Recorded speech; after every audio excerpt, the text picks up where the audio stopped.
غفار خان اس نئی تنظیم کے صدر اور جی ایم سید جنرل سیکرٹری چنے گئے۔ یہ فیصلہ بھی ہوا کہ خدائی خدمتگار تحریک کا اپنا ایک الگ تشخص اسی طرح سے قائم رہے گا اور یہ نئی سیاسی جماعت کے لیے والنٹیئر کور کی خدمات انجام دے گی اور اسے تمام صوبوں میں پھیلایا جائے گا۔ اس مقصد کے لیے باچا خان سرحد واپس آئے اور صوبے کا دورہ شروع کر دیا، لیکن ایک ماہ کے اندر ہی 15 جون کو وہ اپنے بیٹے عبدالولی خان اور قاضی عطا اللہ خان سمیت گرفتار کر لیے گئے۔ عبدالصمد خان اچکزئی کو بھی حراست میں لے لیا گیا اور جی ایم سید کو کراچی سے نکال دیا گیا۔ یوں ایک نئی سیاسی تنظیم اپنی پیدائش کے ساتھ ہی دم توڑ گئی۔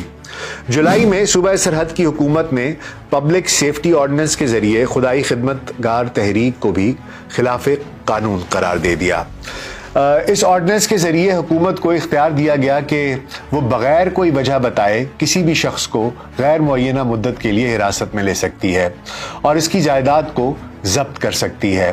اس آرڈیننس کے تحت متعدد لوگ گرفتار ہوئے اور ان کی جائیدادیں ضبط کر لی گئیں، جن میں باچا خان، ڈاکٹر خان صاحب، قاضی عطا اللہ، ارباب عبدالغفور اور کئی اور دوسرے افراد بھی شامل ہیں۔ قدرتی طور پر باچا خان اور ان کے ساتھیوں کی نظر بندی کا خدائی خدمتگار تنظیم کے ارکان میں بہت شدید رد عمل ہوا۔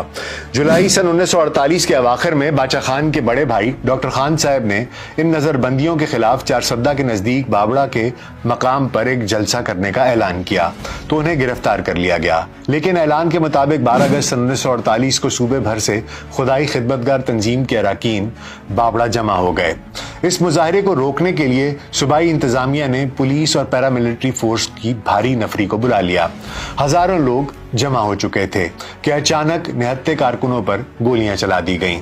اس فائرنگ کے نتیجے میں سرکاری اعلان کے مطابق تو 25 افراد ہلاک ہوئے اور 35 زخمی ہوئے۔ بہرحال خدائی خدمتگار تحریک اس بات کا دعویٰ کرتی ہے کہ اس میں سینکڑوں لوگ شہید ہوئے اور بہت سے لوگ زخمی ہوئے۔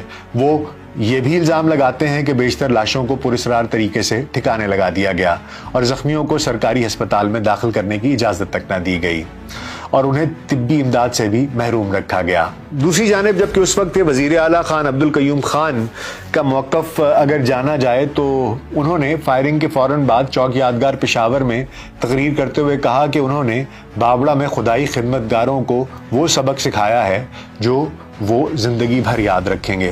اپنی تقریر میں انہوں نے بابڑا میں ہونے والے اس انسیڈنٹ کے بارے میں کہا کہ وہاں پر دفعہ 144 نافذ تھی اور لوگوں کو منتشر کرنے کا کہا گیا، بار بار ان سے ریکویسٹ کی گئی لیکن وہ منتشر نہیں ہوئے اور ایک مجبوری کے عالم میں آخری حربے کے طور پر ہوائی فائرنگ کی گئی۔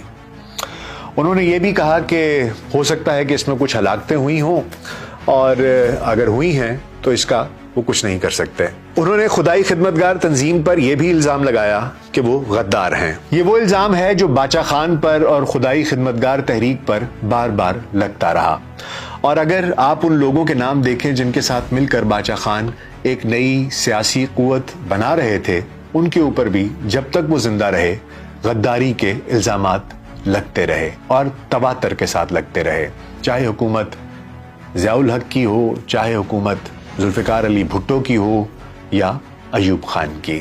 خیر باچا خان 5 سال تک قید رہے اور جنوری سن 1954 میں انہیں رہائی نصیب ہوئی۔ سن 1955 میں جب 1 یونٹ مارز وجود میں آیا تو اس کے خلاف خدائی خدمتگاروں نے احتجاجی تحریک شروع کر دی۔ حکومت نے 16 جون سن 1956 کو باچا خان کو پھر سے گرفتار کر لیا اور 10 جولائی سن 1956 کو خدائی خدمتگار تحریک کو غیر قانونی قرار دے دیا۔ باچا خان کو سن 1957 میں رہائی ملی، لیکن تب تک ایوب خان مارشل لا نافذ کر چکے تھے۔ باچا خان پھر سلاخوں کے پیچھے پہنچ گئے۔ سن 1959 میں علالت کے باعث باچا خان کو رہا کر دیا گیا، لیکن سن 1961 میں ایک بار پھر گرفتار کر لیا گیا اور 3 سال جیل میں گزارنے کے بعد 30 جنوری سن 1964 کو خراب صحت کے باعث انہیں رہائی ملی۔ 1962 میں ایوب خان نے جب نیا آئین دیا تو باچا خان نے نئے آئین کے تحت ملک میں مکمل جمہوریت کی بحالی اور 1 یونٹ کے خاتمے کا مطالبہ کر دیا، جس کی پاداش میں انہیں ساتھیوں سمیت ایک مرتبہ پھر جیل یاترا کرنا پڑی۔ بالآخر آمریت نے مات کھائی اور ایوب کے زوال کے ساتھ ان کو رہائی نصیب ہوئی۔ رہائی کے بعد وہ علاج کے لیے برطانیہ گئے۔ برطانوی ڈاکٹروں نے انہیں امریکہ میں علاج کا مشورہ دیا، لیکن امریکہ نے انہیں علاج کے لیے ویزا جاری نہ کیا۔ حکومت افغانستان کی درخواست پر وہ علاج کے لیے دسمبر 1964 میں برطانیہ سے براستہ مصر افغانستان آ گئے۔ 24 ستمبر 1972 کو 8 سال جلا وطنی کے بعد وہ پاکستان آئے، جہاں ان کا فقید المثال استقبال کیا گیا۔ 1973 میں باچا خان کو ایک بار پھر گرفتار کر لیا گیا اور بلوچستان میں نیشنل عوامی پارٹی کی منتخب حکومت کو ختم کر دیا گیا۔ اس وقت کے بعد احتجاجاً صوبہ خیبر پختونخوا کی حکومت بھی مستعفی ہو گئی، جس سے لوگوں میں شدید بے چینی پیدا ہو گئی۔ اسی دوران حکومت نے دونوں صوبوں میں فوجی آپریشن بھی کیا۔ 1974 میں باچا خان کو اپنے گاؤں میں نظر بند کر دیا گیا۔ اس دوران باچا خان نے محسوس کیا کہ شاید ان کا پاکستان میں رہنا اب ممکن نہیں رہا، اور جب 13 اپریل 1975 کو وہ تورخم کے راستے افغانستان جا رہے تھے تو ان کو بارڈر پر پھر سے گرفتار کر لیا گیا۔ اس گرفتاری کے 1 سال بعد اگست 1976 کو انہیں رہائی ملی۔ مسلسل قید و بند اور انتھک جد و جہد اور تکالیف اور صعوبتیں برداشت کرنے کی وجہ سے ان کی صحت انتہائی خراب ہو چکی تھی۔ ان کو فوری آرام کی ضرورت تھی، جو پاکستان میں شاید ان کے لیے ممکن نہ تھا۔ اس لیے وہ ایک بار پھر افغانستان چلے گئے۔ اس دوران انہوں نے 2 مرتبہ بھارت کا دورہ بھی کیا۔ سن 1980 میں وہ علاج کے لیے 2 ماہ تک روس میں بھی مقیم رہے۔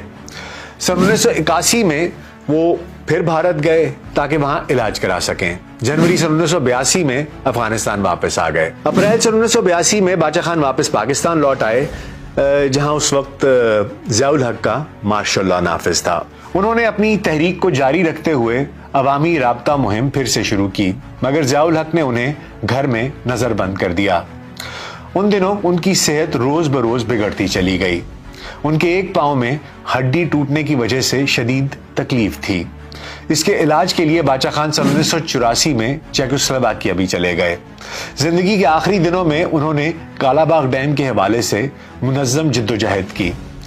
خراب صحت اور دونوں ٹانگوں کی معذوری کے باوجود انہوں نے ویل چیئر پر نہ صرف صوبے بھر کا ایک مفصل دورہ کیا، بلکہ پنجاب میں میاں والی اور اٹک کے اضلاع کا بھی دورہ کیا۔ سن 1987 میں وہ دہلی کے دورے پر تھے، جہاں 4 جولائی کو اچانک ان پر فالج کا حملہ ہو گیا۔ تقریباً 2 ماہ کومے میں رہے، جس کے بعد انہیں پشاور منتقل کیا گیا، جہاں 20 جنوری سن 1988 کو وہ لیڈی ریڈنگ ہسپتال میں انتقال کر گئے۔ اس عظیم قوم پرست رہنما کو ان کی وصیت کے مطابق افغانستان کے شہر جلال آباد میں دفن کر دیا گیا۔ افغانستان میں اس وقت گھمسان کی جنگ جاری تھی، لیکن ان کی تدفین کے لیے روسی افواج اور افغان کمانڈروں نے متفقہ طور پر اس روز جنگ بندی کی۔ بر صغیر کی آزادی کے بعد خان عبدالغفار خان کو امن کے نوبل انعام کے لیے بھی نامزد کیا گیا تھا۔ وہ پہلے شخص تھے جنہیں بھارتی شہری نہ ہونے کے باوجود سن 1987 میں بھارت کی اعلیٰ ترین سول ایوارڈ بھارت رتن سے نوازا گیا۔ جمہوریت کے لیے ساری عمر پابند سلاسل رہنے والے نیلسن منڈیلا نے ایک مرتبہ کہا تھا کہ انہوں نے حریت کا سبق باچا خان سے سیکھا۔ ناقدین سمجھتے ہیں کہ شاید باچا خان نے عدم تشدد کا فلسفہ گاندھی سے لیا تھا، لیکن شاید وہ بھول جاتے ہیں کہ جب باچا خان سن 1919 میں یہ فلسفہ پیش کر رہے تھے تو گاندھی اس وقت جنوبی افریقہ میں تھے، اور اس حقیقت کا اعتراف گاندھی نے خود بھی کیا۔ سن 1938 میں جب گاندھی چارسدہ کے نواحی گاؤں بھابڑا میں جلسے کے لیے آئے تو اپنے خطاب میں انہوں نے کہا تھا کہ ہندوستان میں عدم تشدد کا فلسفہ چلانا کوئی مشکل کام نہیں، کیونکہ وہاں کے لوگ ویسے بھی تشدد سے گھبراتے تھے، لیکن وہ یہ معجزہ دیکھنا چارسدہ آئے تاکہ اپنی آنکھوں سے دیکھ سکیں کہ باچا خان نے اس قوم یعنی پختونوں کو کیسے عدم تشدد پر تیار کیا، جو اسلحے سے بھی لیس تھے، جذباتی بھی تھے، اور ان کو روکا جانا بھی